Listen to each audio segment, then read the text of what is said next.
Oke. Jadi baik, hari ini kita coba diskusikan, kita coba bahas bersama mengenai mesin pasca panen pada bidang kehutanan. Dalam hal ini adalah mesin pada produksi sawmill dan industri plywood atau industri kayu lapis ya. Bisa dilihat ininya, slide-nya? Bisa, Pak. Bisa. Oke. Jadi yang pertama ini sejarah sawmill di kita dulu lah. Jadi kalau di kita nih sawmill belum berkembang belum berkembang lama, mungkin tertinggal dibandingkan dengan tentu saja negara seperti Eropa begitu ya, atau mungkin Rusia begitu ya, yang di tahun 1700-an atau 1600 sudah mulai ada proses menggergaji. Kalau di kita ini mungkin ya menjelang abad ke-19, ya, menjelang abad ke-20 baru mulai ada sawmill. Ya mungkin dibawa oleh orang Belanda dengan teknologi dari Eropa. Jadi tercatat ini di Samarinda Kaltim ini dibangun sebuah sawmill tahun 1895. Kemudian tahun 1914 ini digunakan di Kutai juga ada ya. Jadi sama Samarinda, kemudian di Kutai ini masih Kalimantan Timur juga. Kemudian periode 1918, 1932 terdapat beberapa unit penggergajian ini yang mensuplai pabrik semen Indarung. Semen Indarung ini masih di Kalimantan ya. Kemudian tahun 1920 juga ada di Sumatera Timur dan tahun 1925 di Palembang. Kemudian zaman pengelolaan ini sebenarnya pengelolaan hutan di Perumpur Hutani ya. Jadi unit milik pemerintah Hindia Belanda ini di Saradan dan Cepu. Ini Saradan dan Cepu ini sebenarnya pusat kegiatan pengelolaan hutan di Perumpur Hutani. Mungkin di sini untuk menggergaji kayu-kayu jati begitu ya. Dan sampai sekarang di Cepu memang ada industri pengolahan kayu jati atau IPKJ yang dimiliki oleh Perumpur Tani. Jadi mungkin sejak perintisnya ini tahun 90-an. Tapi kemudian ditutup 1932 dan dibawa kembali 35 dan mungkin itu cikal bakal dari industri pengolahan kayu jati milik Perumpur Hutani saat ini. Kemudian setelah merdeka mulai banyak kegiatan pembukaan hutan. Jadi sebenarnya pembukaan hutan ini awalnya ke pengolahan hutan atau pembukaan hutan ini diberikan diberikan hak sebenarnya kepada para pahlawan atau para jenderal begitu ya. Para jenderal atau para pejabat yang dianggap berjasa pada kemerdekaan, kemudian diberikanlah semacam hak-hak untuk mengambil kayu di hutan, terutama di Sumatera waktu itu. Kemudian di Pekanbaru ini berdiri juga industri sawmill tahun 55, NPSIDEK ini ya sejalan dengan mulai dibukanya hutan. Nah kemudian nih Jawaban Kehutanan di Madiun juga ada, mungkin tadi hampir bersamaan dengan di Cepu, di Bojonegoro juga, dan beberapa ini adalah sebenarnya yang bawah ini adalah lebih kepada industri-industri penggergajian yang awalnya adalah digagas oleh Hindia Belanda untuk kegiatan menggergaji kayu-kayu dari Perumpur Tani yang ada di Pulau Jawa, terutama di Jawa Tengah dan Jawa Timur. Dan kemudian perkembangan pesat ini dibuka hutan di luar Jawa dan besar-besaran terjadi di tahun antara 1985 mungkin sampai 1990-an. Apalagi pada saat dibukanya keran ekspor kayu bulat ya ke luar negeri, maka berkembang pesat adalah setelah ditutup keran ekspor untuk ekspor kayu bulat di Indonesia pada tahun 1990-an ini ya secara besar-besaran industri termasuk industri sawmill dan industri kayu lapis berkembang pesat di kita ya. Jadi pada saat itu memang ada larangan untuk ekspor kayu bulat, yang boleh diekspor adalah kayu hasil olahan dalam bentuk kayu gergajian dan kayu lapis. Maka berkembang pesat industri di kita. Tetapi ini industri plywood industri sawmill dan kayu lapis ini agak ngedrop mungkin di sekitar tahun 2000-an ya, karena memang kayunya sudah mulai berkurang barangkali ya, dan kemudian ada juga teknologi bahwa nanti di bagian plywood kelihatan ya, yang dulunya pakai spindle atau penjepit kiri kanan dari kayu bulat, kemudian tuh penjepitnya saja 20 cm, jadi sisa bulatan kayu terakhir harus 20 cm. Sementara saat ini ya kayu justru yang ada adalah diameternya kecil begitu ya. Kalau hanya kayu diameternya 20 cm ya sudah tidak bisa dikupas begitu ya. Itu yang penyebab mungkin banyak tutupnya perusahaan-perusahaan kayu lapis terutama. Mungkin nanti di bagian kayu lapis. Oke, jadi kegiatan sawmill ini tidak lepas dari yang namanya gergaji ya. Jadi yang kita ketahui atau saya ketahui ini ada 3 tipe gergaji sebenarnya. Ini gergaji yang umum ya. Kalau gergaji yang khusus mungkin ya bisa dengan laser barangkali ya, atau mungkin dengan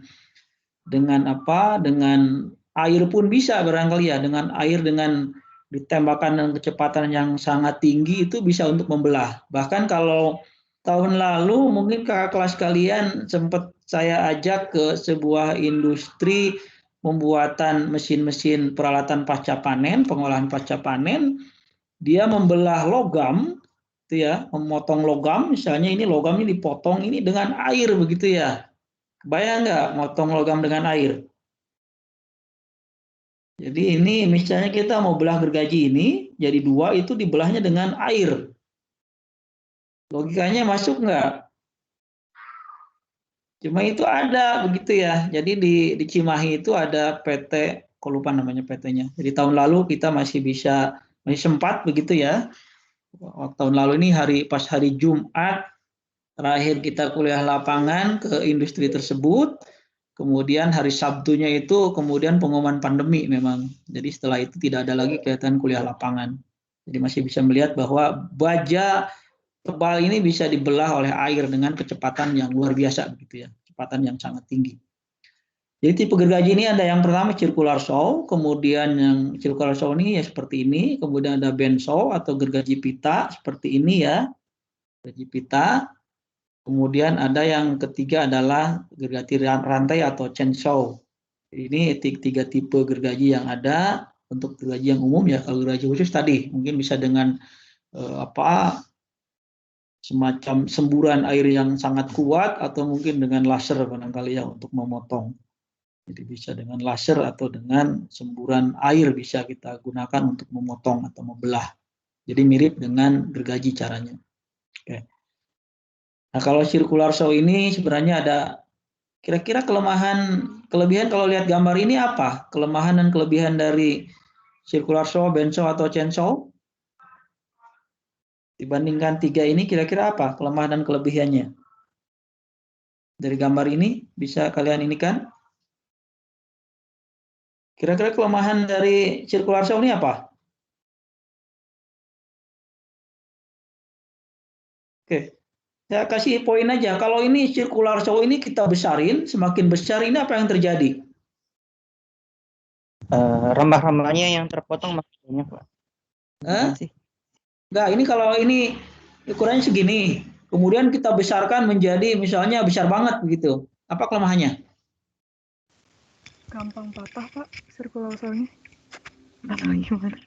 Patah. Oh, kalau bukan patah. Jadi kalau kelemahannya ini kalau semakin besar tentu harus semakin tebal begitu ya. Benar nggak? Kalau tipis mungkin nanti dia bergetar. Ya. Jadi kalau mau memotong gergaji motong kayu yang besar ini harus dibesarin ukurannya, tentu harus ukurannya lebih tebal sehingga istilahnya kerb atau lintasan gergajinya akan menjadi besar. Nah, maka untuk mengurangi itu orang membuatlah band saw atau gergaji pita yang kita bisa buat tipis. Jadi sehingga tadi mungkin dibilang oleh Mika ya remahnya ya bukan remah tapi itu ya istilahnya lintasan gergaji atau serbuk gergajinya atau lintasan gergajinya tipis saja. Chainsaw juga sama. Ini chainsaw ini tidak bisa dibuat tipis, dia paling sedikit istilahnya kerpnya atau lintasan gergajinya mungkin 1 senti, barangkali mendekati 1 senti. Jadi banyak kayu yang terbuang. Jadi kita tidak disarankan memang membelah kayu dengan cencau. Cencau ini lebih untuk memotong atau menebang saja. Kalau dipakai membelah mungkin menjadi banyak kayu yang terbuang. Oke. Tadinya bisa kasih nilai ya, tapi karena tidak tepat mungkin. Mungkin nanti untuk pertanyaan berikutnya lah. Nah ini saya beri contoh saja, mungkin orang membelah kayu dengan gergaji circle. Jadi tadi lupa dikasih suara ya. Harus keluar dulu saya. Harus keluar dulu berarti. Oke, saya tutup dulu.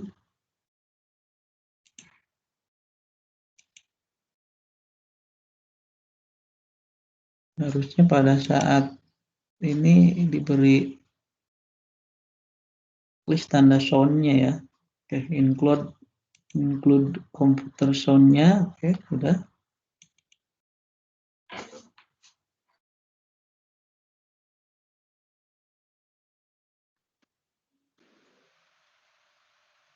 Oke, saya lanjutkan.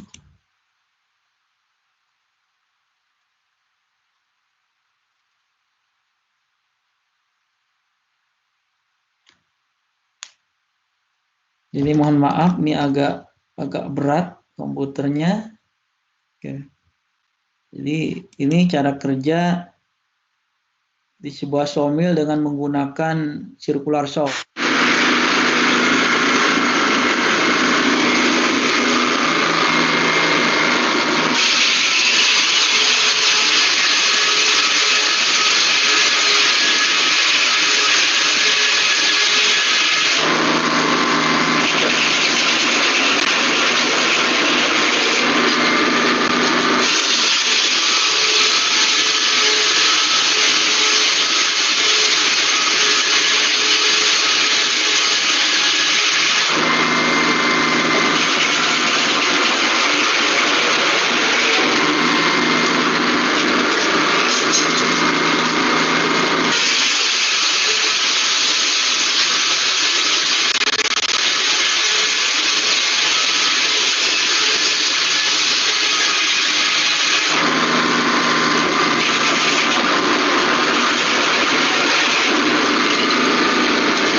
Oke, saya potong ini ya.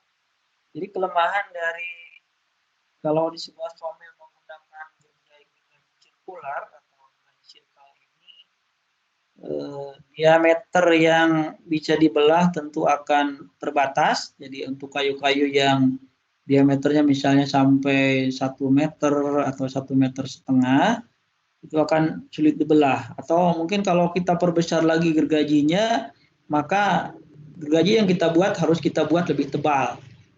Kalau kita buat tipis mungkin akan bergetar gitu ya, atau bergetarnya istilahnya ya, menjadi menyimpang gitu ya. Kecenderungan menyimpangnya akan tinggi. Kalau artinya kalau tipis dan besar itu kecenderungan menyimpangnya akan sangat tinggi. Sehingga kalau kita perbesar diameternya maka perlu lebih tebal. Kalau lebih tebal ini menjadi tidak efisien karena lintasan gergajinya atau istilahnya kerpnya akan menjadi besar sehingga lebih banyak serbuk gergaji yang terbuang atau lebih banyak bagian kayu yang terbuang yang akhirnya rendemennya akan berkurang gitu ya, atau lebih banyak produknya menjadi berkurang dibandingkan dengan limbahnya begitu ya, atau rendemennya turun begitu ya. Rendemen menggergaji kalau pengalaman saya dulu mengelola di industri sawmill dan juga industri woodworking itu rata-rata untuk sawmill ini kurang lebih di angka 50 sampai 52% rendemennya. Jadi memang separohnya adalah ya bagian yang menjadi limbah atau terbuang. Salah satunya serbuk gergaji, kemudian ya ada semperan-semperan potongan samping yang kemudian dibuang biasanya atau dianggap bukan produk begitu ya. Produk papan hanya dianggap kurang lebih 50 sampai 52%. Oke, mungkin ini lanjutkan saja. Nah, yang kedua adalah band sawmill. Jadi kelebihan dari bench sawmill ini merupakan perkembangan dari apa? Perkembangan dari circular saw sebenarnya. Jadi diameter kayu yang kita belah ini bisa tidak terbatas begitu ya, atau bisa kita buat lebih lebar wilayah kerjanya atau meja kerjanya atau tinggi kerjanya ini bisa kita buat lebih lebar. Bahkan bisa membelah kayu yang ukurannya misalnya 1,5 meter buletannya, ya tinggal menyesuaikan aja apa namanya ini antara ya pemutar bawah atau poros bawah dan poros atas. Jaraknya kita bisa tambah begitu ya. Dan ini bisa dalam bentuk yang pita yang tipis begitu ya, pita yang tipis tetapi bisa membelah. Beda dengan circle tadi, kalau semakin besar diameter circle maka tebal gergaji harus ditambah. Tapi kalau ini dengan apa, walaupun membelah kayu yang besar diameternya tipis, sehingga orang disarankan kalau membelah kayu mungkin sebenarnya adalah ke tempat penggergajian yang menggunakan bench saw, jadi atau ke bench saw mill. Karena lintasan gergaji yang ada itu hanya tipis saja, mungkin hanya 1 mili barangkali ya, 1 mili paling tebal, itu 1 mili sudah tipis. Tapi kalau tadi dengan circular saw mungkin bisa sampai ya 3-4 mili begitu kalau semakin tebal atau semakin besar circle-nya. Oke. Ini saya ingin gambarkan bench sawmill tetapi dengan tenaga betul-betul tenaga kuda barangkali ya, kalau yang menggunakan tenaga engine atau mungkin tenaga listrik barangkali sudah biasa. Jadi ini sesuatu yang unik, betul-betul bench sawmill tetapi menggunakan energinya adalah sumber energinya betul-betul kuda barangkali ya. Mari kita lihat.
Oke, stop saja.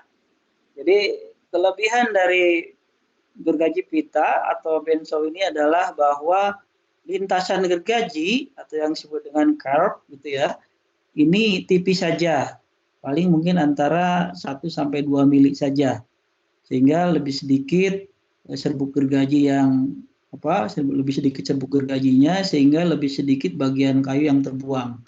Jadi kalau kita membandingkan menggergaji kayu dengan circular saw dan dengan benso ini, tentu saja dari sisi rendemen atau output dibagi input akan cenderung lebih besar pada penggergajian dengan sistem benso mill ini atau benso ini, karena ya tadi lintasan gergajinya lebih tipis ya. Jadi lebih sedikit kayu yang terbuang yang menjadi limbah menjadi limbah serbuk gergaji. Kira-kira. Kemudian kita lanjutkan lagi. Yang berikutnya adalah chainsaw. Jadi chainsaw ini sebenarnya adalah alat untuk memotong batang atau menebang pohon, tetapi kadang-kadang disalahgunakan dalam artian tertentu ya. Jadi disalahgunakan atau mungkin bukan disalahgunakan istilahnya. Penggunaannya tidak terlalu tepat dan di beberapa tempat di kita ini terbiasa orang membelah kayu dengan menggunakan chainsaw ini. Jadi bukan maksud menginikan merek, barangkali kalau merek banyak lah, ada steel, mungkin ada yang produk khusus warna, misalnya produk Jerman, dan mungkin sekarang banyak chainsaw yang murah-murah juga ya. Bahkan ada chainsaw yang harganya 1 juta saya lihat sekarang ini ya. Kalau steel mungkin di angka sekitar 15 jutaan gitu seharga sepeda motor. Oke, jadi ini bagian-bagiannya, ada bagian rantai yang untuk memotongnya ini. Jadi alat pemotongnya dipasang pada sebuah rantai dan mungkin bisa kita lihat barangkali ya. Ini contoh mungkin ya bisa dikatakan bukan penyalahgunaan tetapi ya penggunaan yang tidak terlalu tepat dalam menggunakan alat belah kayu begitu ya. Misalnya dengan chainsaw. Oke, kita sama-sama lihat.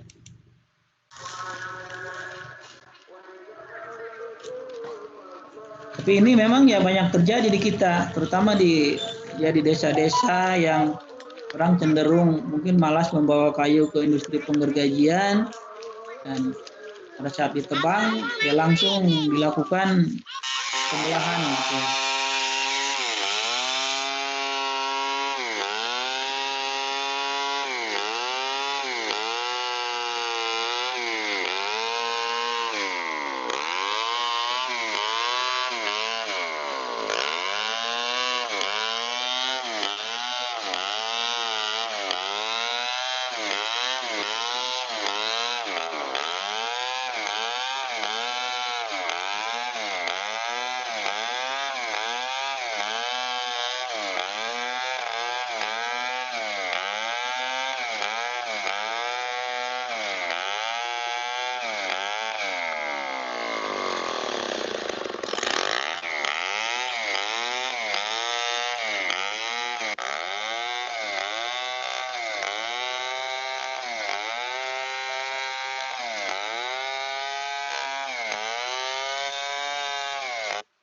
Sorry.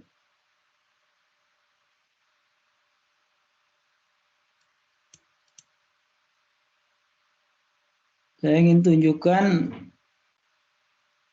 bagaimana mungkin. Nah ini. Saya ingin tunjukkan bahwa dengan lintasan gergaji yang cukup lebar, bisa 1 cm lebih, artinya dengan kita 5 kali membelah kayu maka kita sudah kehilangan selebar 5 cm. Yang kalau dengan menggunakan benso tadi mungkin ya bisa menjadi sebuah papan begitu ya. Jadi ini memang tindakan yang membelah kayu dengan chainsaw ini sebenarnya tidak disarankan begitu ya.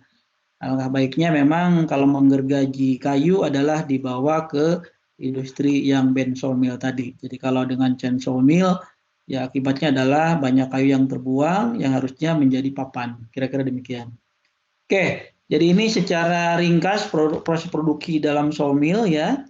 Jadi kadang-kadang di industri sawmill ini terdiri dari beberapa bagian peralatan. Jadi ini log jar ini adalah biasanya tempat penimbunan kayu atau tempat pengumpulan kayu sebelum kayu digergaji.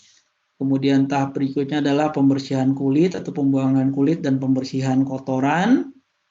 Dan bahkan kalau di industri besar gitu ya, daripada mengalami kerusakan benso atau pita, gergaji pita akibat adanya paku, adanya batu dan lain-lain yang terbawa pada batang pohon atau batang kayu, maka mereka biasanya sangat hati-hati dalam proses ini. Jadi sebelum masuk ke industri penggergajian, bagian penggergajian ini harus betul-betul bebas dari kotoran, terutama batu dan kalau logam apalagi ya. Kalau pohonnya diperoleh dari kota begitu ya, misalnya kayu-kayu mahoni yang hasil penebangan di penghijauan di kota, melakukan kegiatan penebangan di tengah kota mungkin cenderung banyak pakunya. Jadi biasanya menggunakan sensor logam pada bagian ini ya. Lebih baik menggunakan mahal-mahal beli alat sensor logam daripada kalau sudah terpotong di bagian head rig atau breakdown saw ini maka proses akan berhenti begitu ya. Proses penggantian gergaji pita tidak sebentar, mungkin ya bisa sampai 1-2 jam begitu ya, 1 jam lah paling cepat. Jadi akan menghentikan proses produksi begitu ya.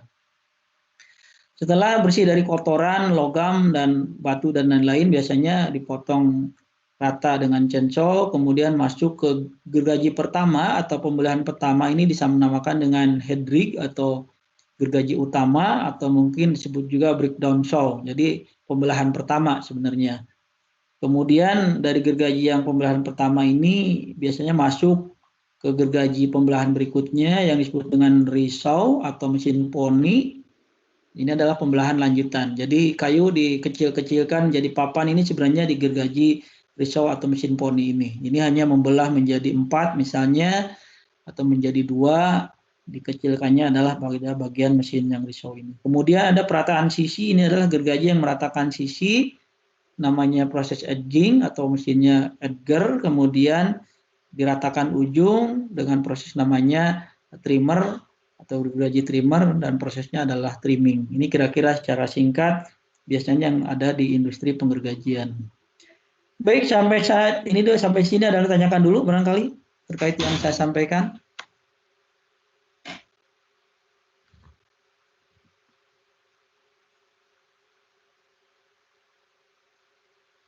Oke, ada yang tanyakan dulu? Silahkan. Baik, kalau tidak ada mungkin saya lanjutkan. Jadi fasilitas-fasilitas dalam sebuah industri penggergajian yang jelas adalah adanya gergaji-gergaji ya. Jadi unit-unit mesin gergaji yang beragam sesuai fungsinya ini ada gergaji utama tadi atau breakdown saw ini adalah membelah kayu bulat menjadi beberapa belahan besar, bisa menjadi 2 atau menjadi 4 biasanya. Kemudian risaw atau poni rig ini atau mesin poni ini pembelahan kedua atau menggergaji hasil potongan dari breakdown saw dan menjadi potongan-potongan yang lebih kecil. Jadi pembelahan menjadi papan ini sebenarnya dilakukan di mesin risaw. Kemudian ada edger ini menggergaji ke arah memanjang kayu untuk meratakan pinggiran dan trimmer ini memotong ujung. Seperti tadi sudah saya jelaskan. Oke. Di logjar ini kira-kira gambaran seperti ini. Ini lapangan tempat menyimpan kayu bulat sebelum diproses dan ada di darat. Kalau di air namanya logpon, gitu ya. Ini logjar seperti ini sebelum kayu masuk ke industri penggergajiannya. Dan head rig saw ini adalah gergaji yang bisa membelah kayu yang ukurannya besar menjadi 2 atau menjadi 4 yang kemudian dibelah lanjut pada mesin poni atau mesin risaw. Jadi ini pembelahan yang kedua, kayu dibuat menjadi lebih kecil-kecil, pola pembelahan mungkin kalian sudah belajar barangkali ya di mata kuliah lain mudah-mudahan. Jadi ada pola pembelahan yang flat sound, misalnya menjadi papan datar atau papan horizontal atau papan flat sound atau mungkin apa ya namanya, papan tangensial lah ya, tangensial. Kemudian ada papan yang dibuat perempatan atau papan radial, cuma ini membelahnya jadi lebih rumit ya.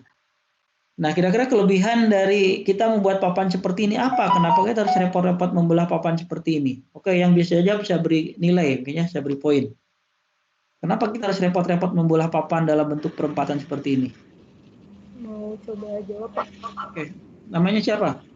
Aulia. Aulia, oke. Karena sifat anisotropika itu kalau di sumbu radialnya lebih tahan susut gitu, Pak. Oke, jadi lebih stabil ya. Iya. Oke, jadi saya beri 1 poin ya untuk Aulia ya. Oke, jadi betul ya. Jadi papan radial ini sangat disukai. Barangkali kenapa? Karena dia kecenderungan sifat anisotropisnya menjadi berkurang atau papan menjadi lebih stabil. Beda dengan papan yang mendatar atau flat zone akan cenderung melengkung, cupping, atau mungkin bengkok barangkali ya. Dan pada saat pengeringan juga kembang susutnya mungkin akan menjadi besar pada arah lebar terutama ya. Jadi pada kondisi seperti ini papan radial ini susut ke arah lebar ini lebih sedikit gitu ya. Karena biasanya kalau bisa dijadikan pintu mungkin akan bolong, tapi memang susut ke arah tangensialnya cukup besar. Tapi yang penting adalah susut ke arah lebar yang diutamakan dan ini dianggap lebih stabil begitu ya. Oke. Kemudian ini mesin reshaw tadi ya. Ini ada videonya sepertinya. Mari kita coba lihat lagi. Sorry. Mari.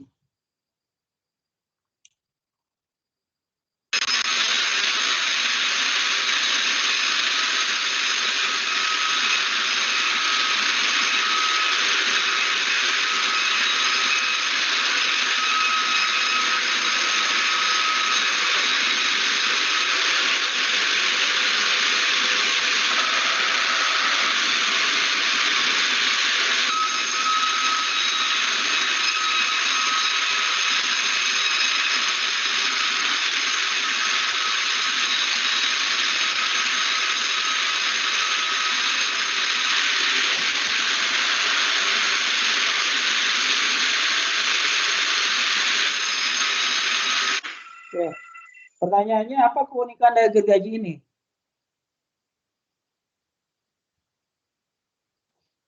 Anda melihat keunikan nggak dari gergaji pita ini? Nggak ada geriginya, Pak. Bukan, coba kita perhatikan lagi sama-sama ya. Saya tarik mundur dulu. Oke.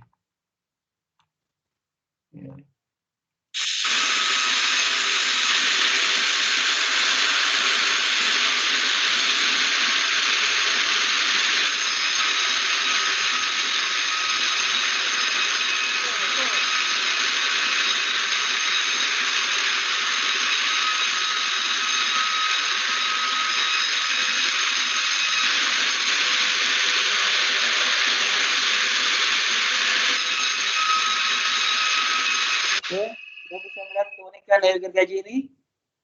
Tapi nggak saya beri nilai ya. Apa Saya keunikannya? mau mencoba. Ya, oke.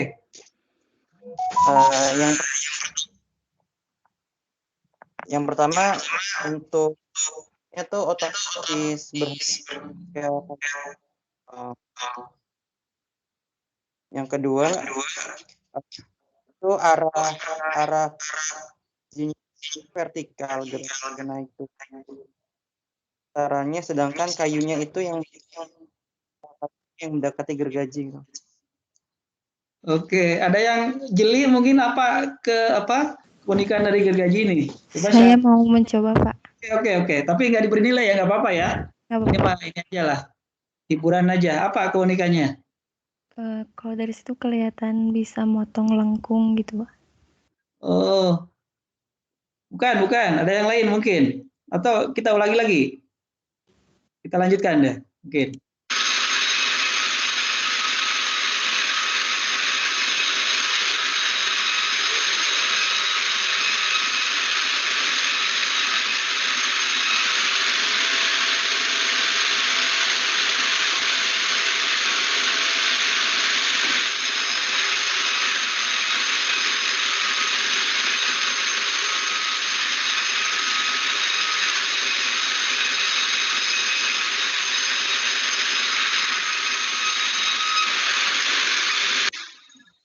Oke, sorry.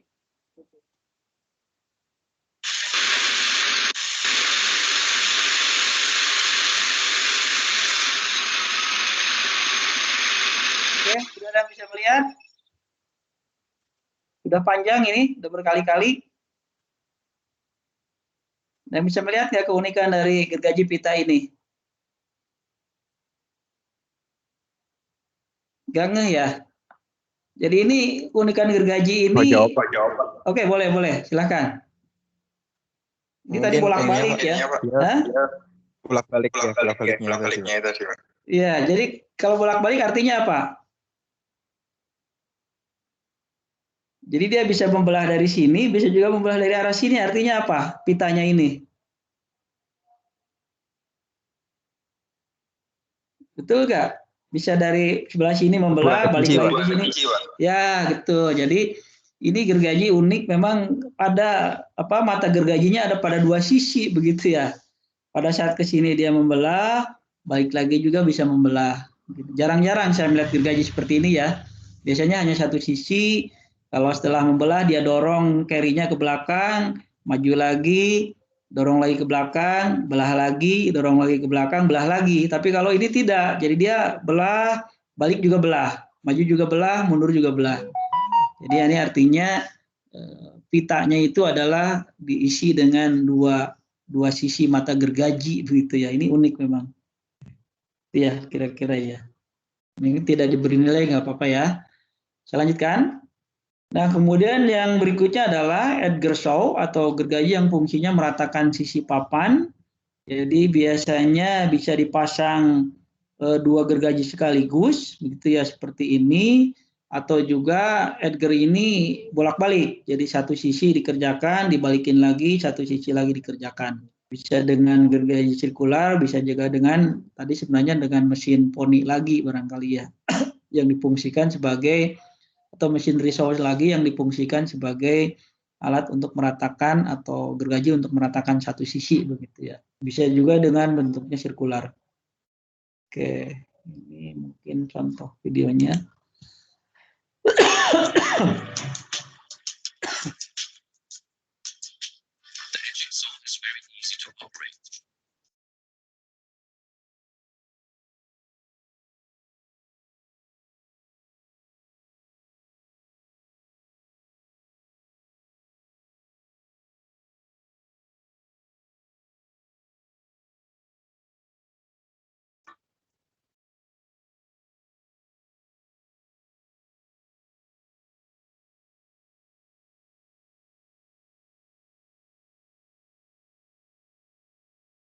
Oke, baik ya, tidak perlu sampai habis ya. Jadi fungsi dari Edgar ini adalah meratakan sisi dari papan atau kayu yang kita gergaji.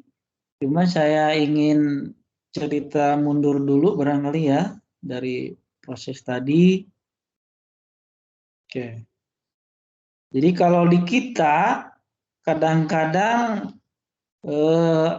pernah nggak melihat industri sawmill yang gergajinya cuma satu? Kalau artinya gergajinya cuma satu itu artinya bahwa dia gergaji utama yaitu juga, gergaji pembelah kedua yaitu juga, gergaji Edgar yaitu juga. Jadi fungsi dari 1, 2, 3 ini hanya dikerjakan oleh satu gergaji. Itu yang banyaknya di kita. Jadi satu sawmill hanya memiliki satu gergaji. Jadi merangkap gergaji utama, merangkap gergaji risaw, dan merangkap gergaji Edgar untuk meratakan sisi, kecuali trimmer nggak mungkin lah dengan gergaji itu ya. Biasanya kalau trimmer mungkin dengan mesin cross cut atau gergaji potong sirkular biasanya. Tapi 1, 2, 3 ini banyak juga yang dirangkap barangkali kalau di industri sawmill yang ada di kita yang cuma memiliki satu gergaji. Tapi kalau industrinya besar, ya umumnya dibagi-bagi tugas, gergaji utama, risaw, dan Edgar.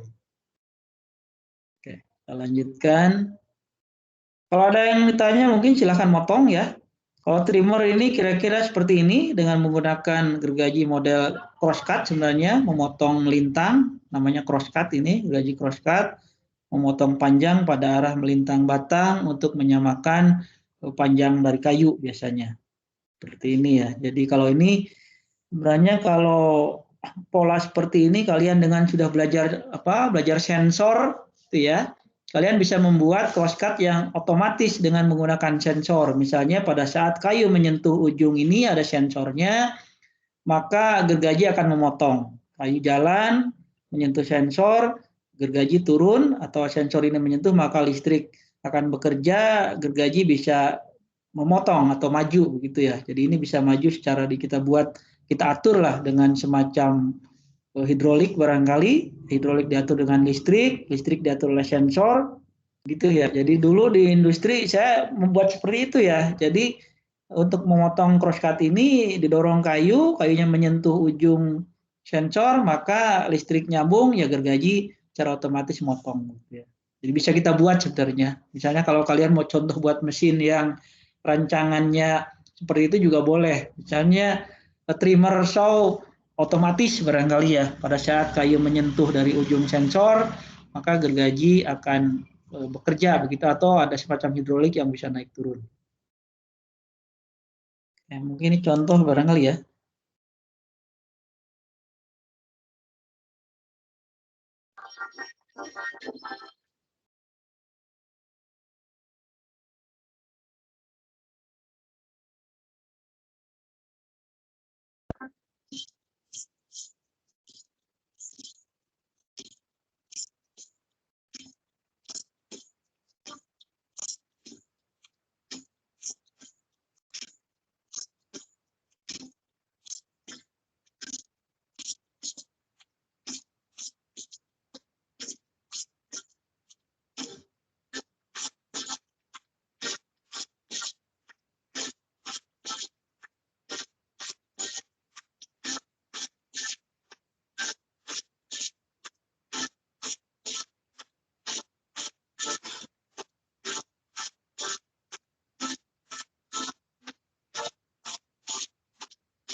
Oke, baik, kita percepat saja ya.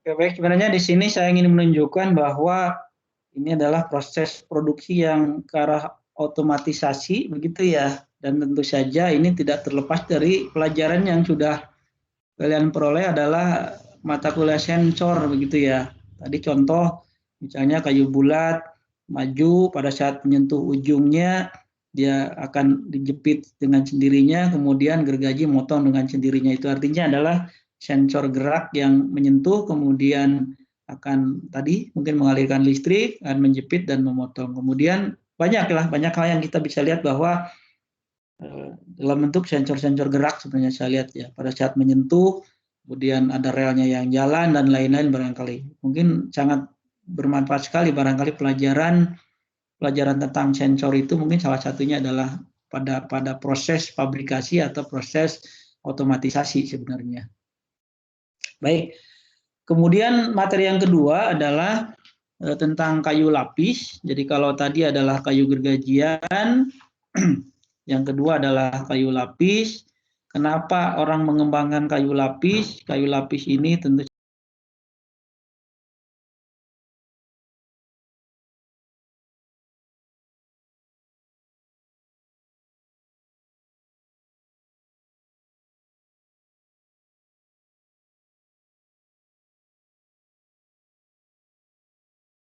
Dimas, Pak.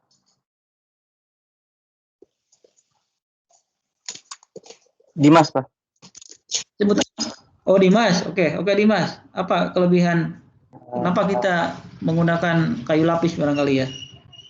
Yang pertama, kayu itu bisa memanfaatkan kayu-kayu yang udah kayu dari Iya. yang bisa atau densitas kayu yang kurang bagus itu bisa dimanfaatkan yang bermutu. Oke. Yang kedua, kekuatan dan densitas dari kayu itu sifatnya bisa diatur bisa diatur oleh yang pembuat, tergantung dari pengempaannya atau kompresasinya, Pak. Oke. Apalagi? Ya. Terus yang ketiga, mungkin kalau kayu lapis itu bisa ini ya, sifatnya itu lebih artistik sih, Pak. Jadi, apa ya, jadi mungkin bisa lebih halus itu, Pak. Oke. Kalau yang fungsinya untuk, apa sih, sebagai oh bukan, Pak, salah ngomong. Saya mau bilang sebagai peredam suara itu beda lagi ya, Pak, ya, kalau itu ya? Ya, oke. Oke, Dimas, saya beri nilai ya. Saya beri nilai setengah saja. Setengah laginya mungkin silakan ada yang mau menambahkan. Tadi mungkin memanfaatkan kayu-kayu diameter kecil lah mungkin ya. Karena dikupas bisa menjadi lebih. Apalagi? Ada yang bisa menambahkan? Terutama kenapa kita buat kayu lapis begitu? Dan apa dibandingkan dengan kayu solid? Kenapa tidak kita pakai kayu solid saja? Ada yang bisa menambahkan? Tadi tambahan dari Dimas. Dimas saya beri nilai setengah. Separuhnya lagi, apa alasannya kita harus membuat kayu lapis? Kalau saya beri nilai beneran nih, jadi nggak perlu ujian nih tambahannya nih. Tadi Aulia tambah 1, Mika sudah saya beri nilai 1 ya. Apa tambahannya? Ya tambahannya yang jelas, kalau lihat di gambar apa ini? Kalau dengan kayu lapis. Yang tidak ada pada kayu solid. Ukuran ya, jadi ukuran bisa kita membuat ukuran sekehendak kita, bisa ukurannya lebar begitu ya, lebih lebar, lebih luas gitu ya. Kalau kayu solid mungkin harus dilaminasi dulu, tapi kalau ini ya kelebihan dibandingkan kayu solid ya dia bisa lebih lebar tanpa ada sambungan kan begitu ya dengan kayu lapis ini. Karena dikupas modelnya ya vinir kita bisa buat sepanjang mungkin ya. Kemudian yang lain adalah ya keuntungannya mungkin ya bisa dibuat tipis saja begitu ya. Kalau menggergaji ini membuat papan tipis agak susah juga. Jadi kalau dengan dikupas akan lebih mudah begitu ya. Tambahannya mungkin ya. Jadi kita bisa membuat ukuran yang tidak terbatas. Apalagi kalau LPL juga sama barangkali ya, laminated veneer lumber kita bisa buat dengan ketebalan yang tidak ada batasnya dan dengan ukuran lebar juga yang bisa kita buat sekehendak kita sebenarnya. Oke. Kemudian cara membuat veneer ini ada 3 cara sebenarnya. Bisa di slicing dengan diiris, mungkin ini ya, yang slicing nih yang ini. Pakai pisau diiris seperti ini. Ada juga dengan digergaji, tapi kalau digergaji mungkin akan banyak yang terbuang ya. Jadi lintasan gergaji akan banyak karena veneer ini tebalnya tidak terlalu besar, jadi hanya tipis saja, maka akan banyak bagian yang terbuang. Yang umum dilakukan adalah dengan slicing. Slicing ini terutama untuk veneer-veneer dekoratif ya. Jadi untuk dekoratif yang bagus ini dilakukan dengan slicing. Misalnya kita mau membuat veneer jati biasanya dengan cara seperti ini untuk dekoratif. Kalau yang umum adalah dengan cara dikupas atau peeling ya, dikupas seperti ini dengan menggunakan pisau. Jadi keuntungan dibandingkan dengan proses menggergaji, ini tidak ada cerbuk gergaji. Jadi hampir semua bagian dari batang kayu ini bisa kita manfaatkan, kecuali bagian core-nya mungkin ya. Dan kita bisa cerita bahwa di berikutnya ini ya, jadi ini namanya mesin rotary lathe atau rotary pinion lathe. Jadi zaman dulu itu menggunakan spindle namanya atau as ya, semacam as dijepit kiri dan kanan, dan diameter dari as ini 20 cm. Jadi kebayang kalau kayunya 20 cm ya tidak ada yang bisa dikupas begitu ya. Dan ini ya menyebabkan mungkin industri kita, industri kayu lapis kita pada periode tahun menjelang tahun 2000 lah, hampir sebagian besar tutup untuk industri yang tidak bisa memodifikasi alatnya. Kemudian berkembang istilahnya adalah rotary yang spindleless atau tidak pakai spindle ini. Kursor saya mudah-mudahan kelihatan ya. Jadi tidak pakai spindle ini tetapi seperti mengupas pensil begitu ya. Mengupas pensil yang semua bagiannya bisa dikupas. Oke. Jadi tahapan pembuatan kayu lapis ini kurang lebih seperti ini. Tahapan 1 pembuatan finir ini adalah penyiapan kayu bulat, pengupasan, pemotongan dan pengeringan finir, sortasi finir. Jadi kegiatan memisahkan finir yang baik dan yang jelek. Tahapan keduanya adalah lebih ke perakitan. Dan industri yang bagian 1 ini kadang-kadang bisa terpisah dalam bentuk satelit-satelit ya. Kalau industri besar ini punya beberapa industri cabang atau industri anak industri yang hanya membuat finir. Kemudian finir ini dikirim dalam kondisi yang sudah kering biasanya dan masuk ke industri kayu lapis atau laminated vinyl lumber atau LVL ya. Kemudian di tahap 2 adalah perakitan menjadi kayu lapis atau kalau industrinya LVL menjadi LVL, ya pelaburan perekat, kemudian pengempaan, dan kemudian dan selanjutnya ya penyelesaian akhir. Nah kurang lebih gambarannya seperti ini, jadi dari hutan dikumpulkan di log jar, kemudian log debarker atau dikuliti, tapi kadang-kadang juga tidak dikuliti tetapi langsung masuk ke pemotongan gitu ya. Jadi kadang-kadang dikuliti, kadang-kadang tidak. Umumnya sih tidak sepertinya ya. Jadi kayu yang sudah dari log jar ini dipotong sesuai panjang panjang rencana pembuatan, apakah horizontal atau bukan horizontal istilahnya, atau untuk arah lebar atau arah memanjang. Kalau arah memanjang mungkin dipotongnya adalah ya 2,44 meter atau berapa inci ya, 2,44 meter ditambah spilasi sisanya. Kemudian kalau arahnya sempit mungkin hanya 1,22 dan memanjangnya adalah ke arah melebarnya. Jadi tergantung ininya ya, biasa 12 atau 122 atau 244 untuk ukuran kayu lapis ya.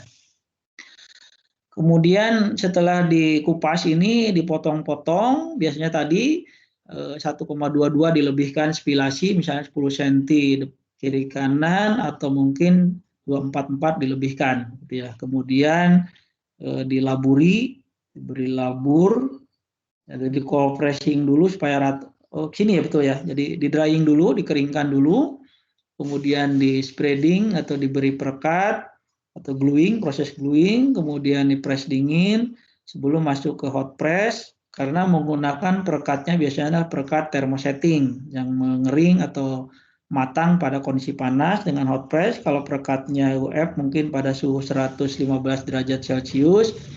Kalau perekatnya PF di 165 derajat Celcius. Dan kemudian dihaluskan dan dipotong trimming tadi ya, potong diratakan sisi di edging dan juga dipotong trimming atau arah memanjangnya dan menjadi panjang final atau 122 kali 244 untuk standar kita ya.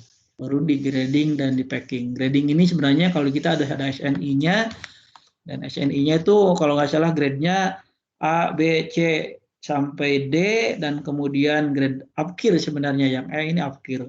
Cuma kadang-kadang yang diekspor adalah grade A sampai C, yang D dijual di kita dan bersama upkirnya dijual di kita. Jadi kita ini sebenarnya sepertinya adalah dianaktirikan dalam proses pembelian kayu lapis. Jadi grade yang ada adalah grade D dan upkir sebenarnya. Yang kita pakai upkirnya. Grade A sama C lebih sering diekspor sebenarnya.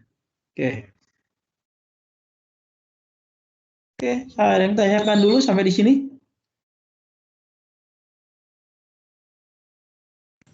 Pak. Oke, silakan. Pak, saya Mika mau menanya, Pak. Oke, Kalau silakan. misalnya tadi pembuatan kayu lapis dengan cara pengupasan kan ada sisanya yaitu core-nya, Pak. Ya. Biasanya core-nya itu diolah atau digunakan buat apa, Pak? Nah, ini jadi saya ingin bentar. Oke. Sebenarnya di kita ini sekarang ini kan sudah teknologinya baru, mungkin nanti saya contohkan videonya. Kalau dulu memang dengan istilahnya menggunakan spindle namanya ya. Tangan saya kelihatan nggak ya? Mana sebelahnya lagi? Kelihatan. Nah, oke. Spindle itu kiri kanan itu ada semacam penusuknya, begitu namanya spindle ya. Jadi menjepit kayu dan kayu diputar. Nah, spindle ini kelemahannya adalah yang ada pada mesin-mesin zaman dulu itu diameter spindlenya aja 20 cm begitu ya, 20 cm.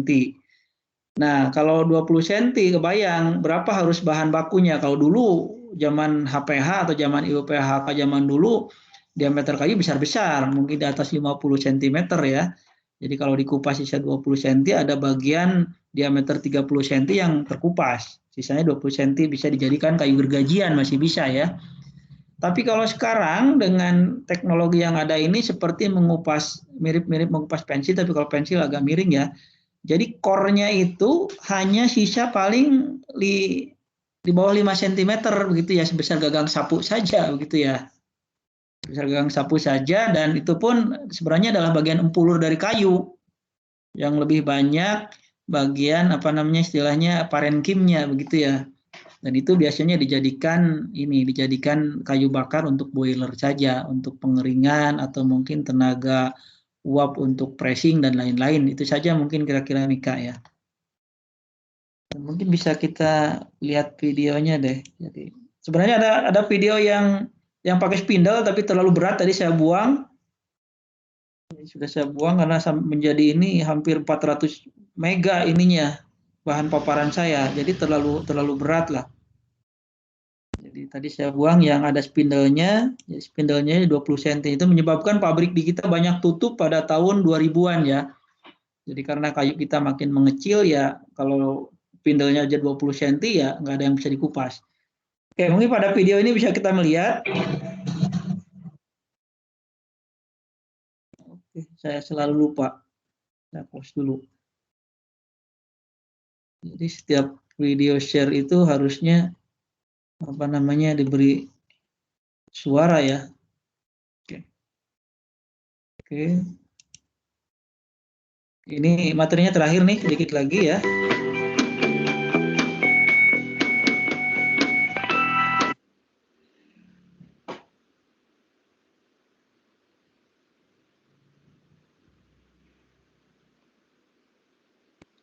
Oke, ini ngehang malah.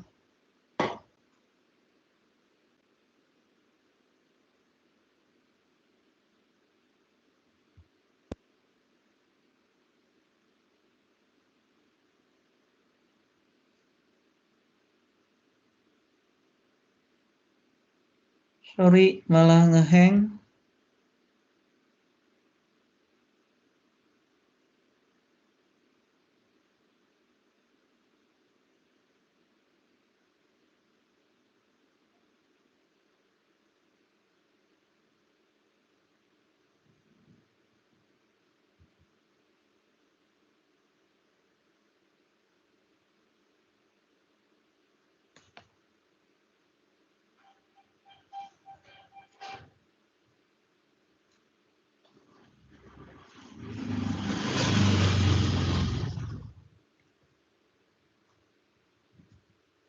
Bisa dilihat tampilannya?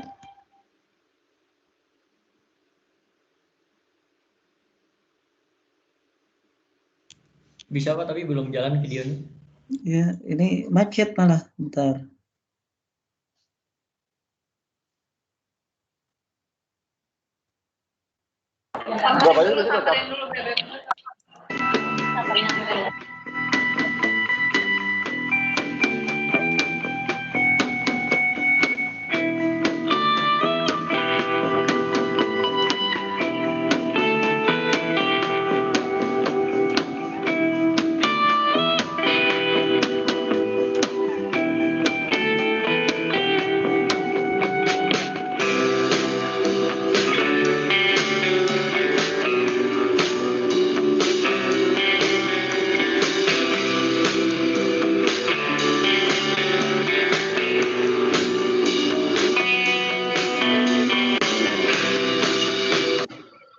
sorry.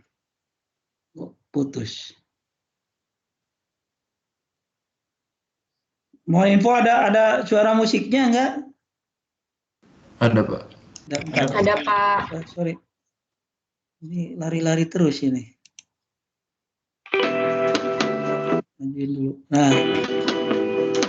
Oke, saya stop dulu di sini. Ini adalah yang spindleless, jadi tidak pakai spindle di sininya. Kalau yang model-model mesin lama itu dijepit pakai spindle kiri kanan, kemudian dikupas. Dan ini yang menyebabkan banyak industri sawmill kita yang kemudian tutup ya, karena tadi core dari spindlenya ini sisanya adalah 20 cm. Kalau dengan istilahnya spindleless, tidak pakai spindle ini, ya tadi saya bilang mungkin hanya sekitar di bawah 5 cm core-nya dan mungkin sebesar gagang sapu saja ya kadang-kadang. Oke, saya lanjutkan.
Ini adalah proses drying, biasanya menggunakan uap panas begitu ya, dengan menggunakan panasnya dari uap dari boiler untuk mengeringkan pinir. Jadi salah satu metode pengeringan dengan hot plate, mungkin ini namanya hot plate ya, bukan dengan drying biasa.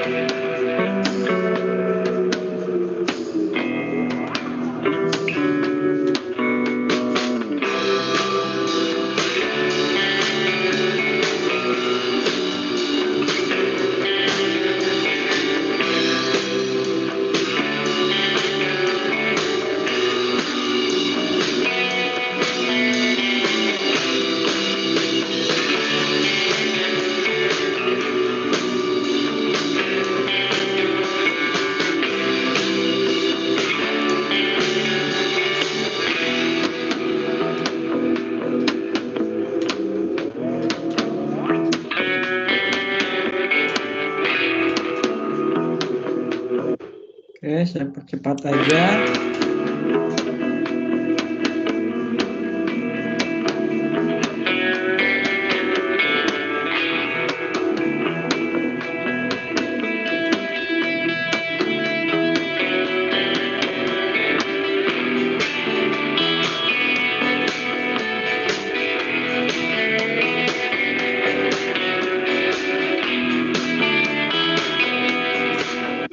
Jadi ini proses repair atau perbaikan dari lembaran pinir ya.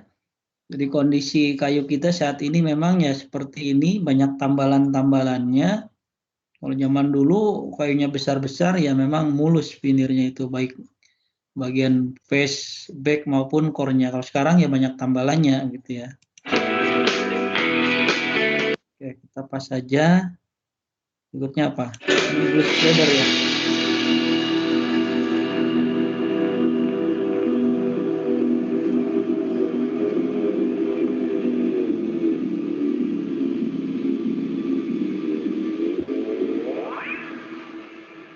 Ini proses gluing atau pemberian perekat.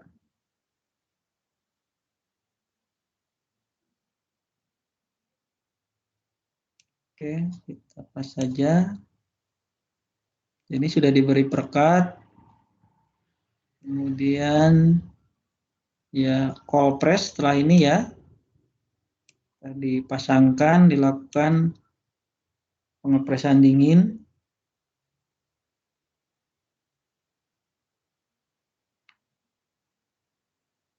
Ini masih glue spreader, pemberian perekat.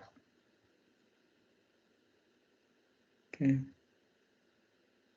Berikutnya cold press, press dingin, dan setelah press dingin adalah ya, ini press dingin ini untuk persiapan sebelum hot press. Kita percepat saja. Nah, kemudian ini bagian terakhir adalah hot press sebelum descending ya. Dan untuk pematangan perekat biasanya perekatnya adalah urea formaldehid. Nah, setelah hot press ini ya kemudian proses finishing berupa tadi pemotongan ukuran dan sanding atau penghalusan permukaan ya. Setelah itu biasanya di packing. Oke. Oke, kira-kira itu ya. Oke.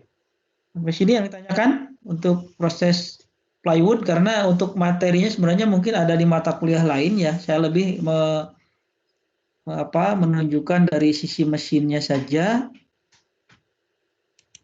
Tapi kalau untuk processingnya mungkin di mata kuliah hasil hutan pengolahan hasil hutan kayu atau pasca panen hasil hutan kayu ya, atau mungkin di mata kuliah lain itu sudah dipelajari sepertinya. Tapi saya ingin hanya menunjukkan bahwa dari sisi penggunaan mesinnya sebenarnya. Baik, ada yang tanyakan sampai di sini? Kemudian mengingatkan kembali ya untuk presentasi akhir terkait terkait desain dan perancangan mesin ya, tolong disiapkan begitu ya per kelompok. Dan sepertinya ketua kelasnya di sini bukan di Mas Kolu Pasa. Kelasnya Hanif ya. Hanif sudah membagi kelompok dan silakan masing-masing kelompok mencoba membuat sebuah desain, boleh mesin rumit atau mesin sederhana silahkanlah. Yang penting ada sebuah alat atau mesin yang memang ada fungsinya, dan mungkin di 2 minggu yang akan datang saya akan jelaskan itu apa desain atau rancangan, barangkali perancangan mekanik mesin itu sebenarnya apa barangkali ya. Mungkin di 2 minggu yang akan datang, minggu depan masih terkait pasca panen mesin pasca panen kehutanan, mesin-mesin woodworking ya atau pengerjaan kayu. Kemudian di 2 minggu yang akan datang saya akan jelaskan terkait apa itu perancangan dan mungkin lebih ke tujuannya apa sih perancangan itu sebenarnya. Oke. Sampai di sini yang tanyakan dulu, absensi jangan lupa sudah saya buka di sheet-nya. Silahkan presensi kehadiran masing-masing. Ada yang tanya dulu barangkali, silahkan sebelum saya akhiri.